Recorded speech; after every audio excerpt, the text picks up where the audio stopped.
Não, é impossível lembrar-me da primeira vez que ouvi falar do Isqueté, porque quando eu ouvi falar do Isqueté pela primeira vez, eu provavelmente tinha menos... Não tinha... Sim, podia ter 10 anos, pá, aí, portanto, não me lembro, não é? A minha mãe estudava cá, e, portanto, quer dizer, para mim sempre lá esteve.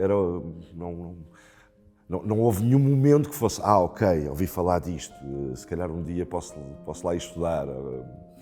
Era uma coisa que já estava na minha infância. Eu, quando entrei para o ensino superior, não entrei para o Isqueté. Digamos que as minhas escolhas de ensino superior, na altura de candidatura, foram assim um bocado feitas sem grande reflexão e acabei por parar a outra universidade em Lisboa. Mas, nesse primeiro ano, nessa universidade, não foi propriamente algo que me tivesse muito cativado e, portanto, eu então decidi, ok, deixa-me pensar o que é que eu quero mesmo fazer. E então, estudar, não é? E foi então que, olhando para a oferta disponível, e obviamente sabia a centralidade do Isqueté no âmbito das ciências sociais, e particularmente da sociologia, que era o que me interessava, mudei. Não é? Mudei, fiz uma transferência de uma universidade para outra, e recomecei do zero aqui. Não é? E, portanto, digamos que não foi uma escolha imediatamente pós-secundária, foi já uma escolha dentro do sistema universitário muito desejada. Os cursos, presumo eu, para toda a gente, têm sempre lados bons e lados maus, não é? Há sempre coisas que nós gostamos mais, há sempre coisas que gostamos menos, professores que gostamos mais, professores que gostamos menos, e matérias, obviamente. E os cursos na altura eram muito diferentes do que eram hoje, não eram cursos de 5 anos, não é? Estamos a falar pré-Bolonha, não é? Há muitos anos já. Mas sim, então, comparativamente com a experiência que eu tinha tido anteriormente, foi, num certo sentido, uma revelação. O ambiente intelectual era muito mais cativante e interessante, as coisas que se aprendiam aqui, as discussões que se tinham, quer a nível mais conceptual e mais abstrato, quer até a nível mais prático e técnico. Quer dizer, eu aqui senti pela primeira vez que estava a sério numa universidade, que estava a sério no ensino superior, e não numa espécie de liceu anquilosado, fechado, cristalizado, onde se repetiam coisas velhas. Não é? E, portanto, também foi a primeira experiência que tive de sentir que estava em contacto, mesmo à nossa escala nacional, mas estava em contacto com a produção do conhecimento. Não é? E isso foi muito bom.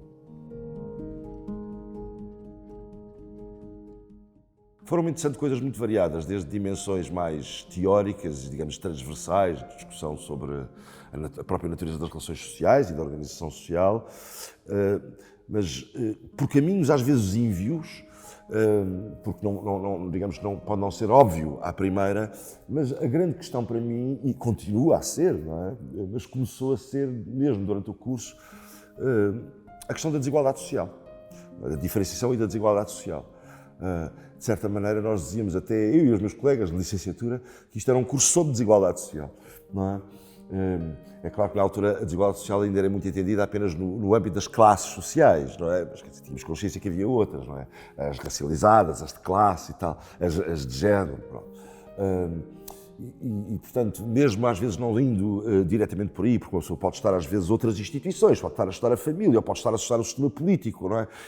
Mas a grande questão sempre foi essa, a da desigualdade social, que ainda hoje me norteia, digamos assim.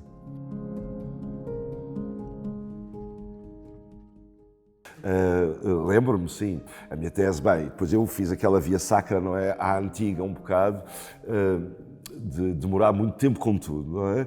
Porque tive que fazer o mestrado a seguir, e portanto eram aqueles mestrados também antigos e demorados, e depois o doutoramento. E o doutoramento só o fiz em 2011. A minha tese, bem me lembro, chama-se Capital Social e Desigualdade Social. Redes de solidariedade... Não é assim. Solidariedade e família, acho eu. Capital social e desigualdade social no Portugal contemporâneo. E é, mais uma vez, lá está a desigualdade, aqui muito ainda pelas relações familiares, mas essencialmente é sobre a questão da classe, e é, digamos, como as solidariedades, os apoios e as interajudas familiares são estruturadíssimas pela desigualdade classista. Enfim, de contas é isso, e portanto, de certa maneira, paradoxalmente, contraditoriamente até, as solidariedades familiares reproduzem a desigualdade, macrosocialmente.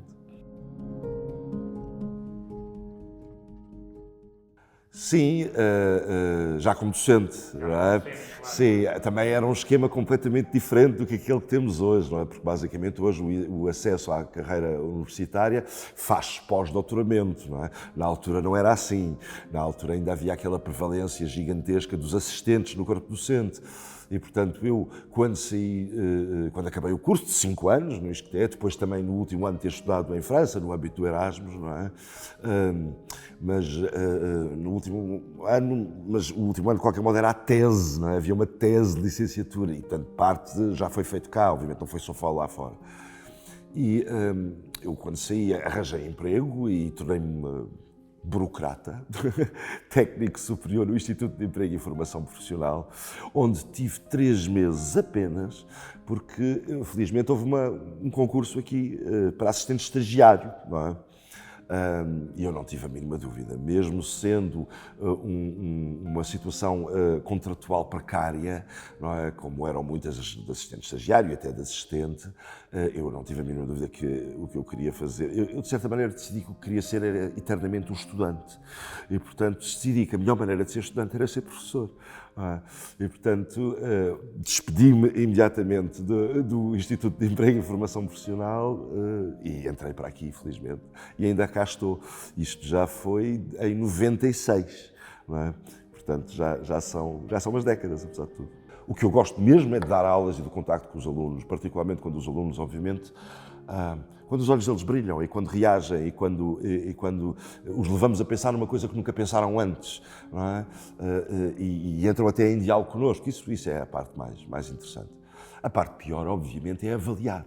Não é? Eu sonho com uma espécie de universidade utópica onde não seria preciso avaliar, só se ensinaria e aprenderia, mas não teria que haver o processo de avaliação, nem é tanto pelo trabalho que dá, obviamente, ler testes ou trabalhos ou ensaios ou fichas de leitura ou até dissertações. É mesmo por ter que dar uma nota, não é? Classificar a pessoa e classificá-las hierarquicamente umas em relação às outras. Essa é a parte pior, como é óbvio.